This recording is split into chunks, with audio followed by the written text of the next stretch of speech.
He was told to wait at the end of the hallway, not inside the room, not near the table where names were being called, but close enough to hear his own name if someone remembered it. The plastic chair beneath him was smaller than the others, pushed slightly against the wall as if it had been placed there by accident. And when he sat down, it creaked once, loudly enough that two people near the door glanced over before quickly looking away. The meeting room was already full, voices overlapping, papers sliding across the table, a projector humming softly as someone tested the screen, and every chair inside was occupied by people who did not notice the man sitting just outside. His hands folded on his knees, his jacket resting neatly on his lap. A woman passed by carrying a stack of folders, slowed when she saw him, hesitated as if trying to remember something, then walked into the room without stopping. He adjusted his posture, straightening his back the way he had been taught years ago when sitting properly still felt important, and fixed his eyes on the strip of light spilling out from beneath the door. Inside, a voice cleared its throat.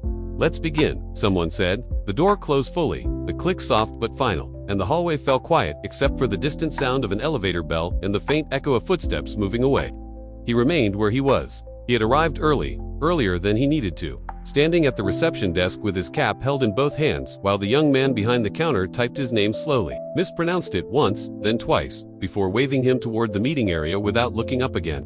"You can wait there," the young man had said, pointing vaguely down the hall. He had nodded, thanked him, and walked to the chair, careful not to make noise. Now, sitting alone, he listened as laughter drifted through the door, light and brief, followed by the shuffle of documents and the scrape of chairs as people leaned closer to the table. Minutes passed. No one came out. A cleaner pushed a cart past him, its wheels squeaking slightly, and glanced at him with mild curiosity before continuing down the hall.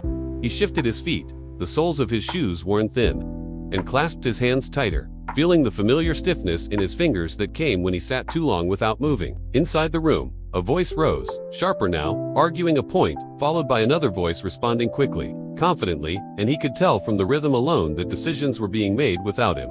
He had been invited, after all.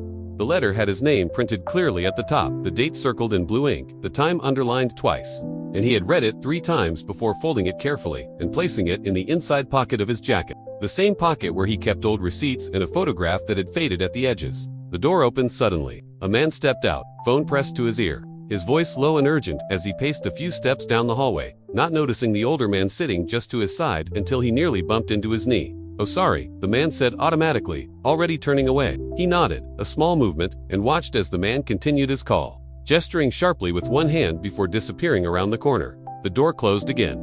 More voices.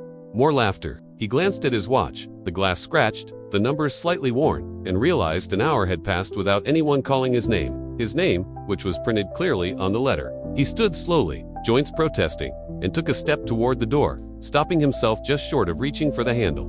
He had learned when not to interrupt, so he sat back down. A woman came out a few minutes later, her heels clicking briskly against the floor, and paused when she saw him, surprise flickering across her face. "Oh," she said, checking a list on her clipboard.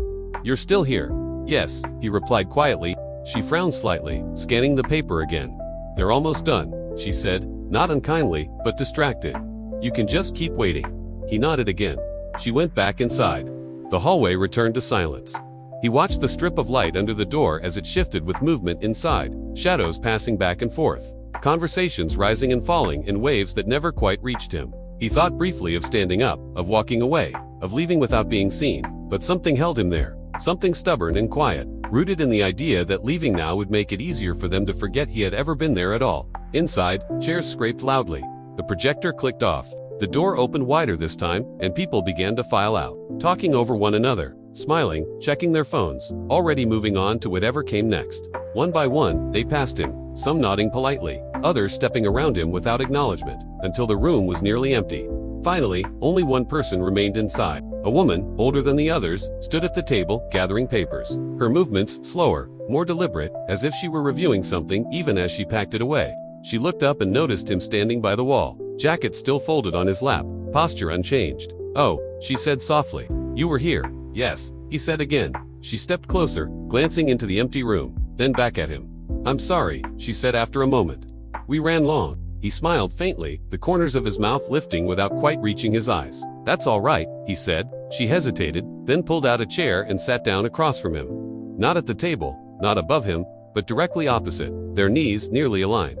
"You had something you wanted to say," she said, not as a question. He unfolded his jacket slowly, smoothing it once, then reached into the pocket and pulled out the letter, placing it gently on his lap rather than handing it to her. "Yes," he said, his voice steady despite the weight pressing against his chest.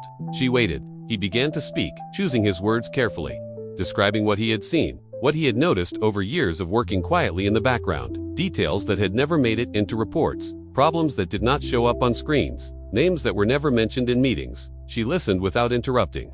Outside the hallway window, the light shifted as evening approached, shadows lengthening across the floor. When he finished, he fell silent, hands folded once more, eyes lowered, prepared for dismissal. Instead, she nodded slowly. "I'm glad you stayed," she said. He looked up, surprised. "So am I," he replied after a moment. She stood, extended her hand, and he took it, her grip firm and warm. As they walked toward the exit together, past the empty chairs and darkened room, the hallway no longer felt quite as long.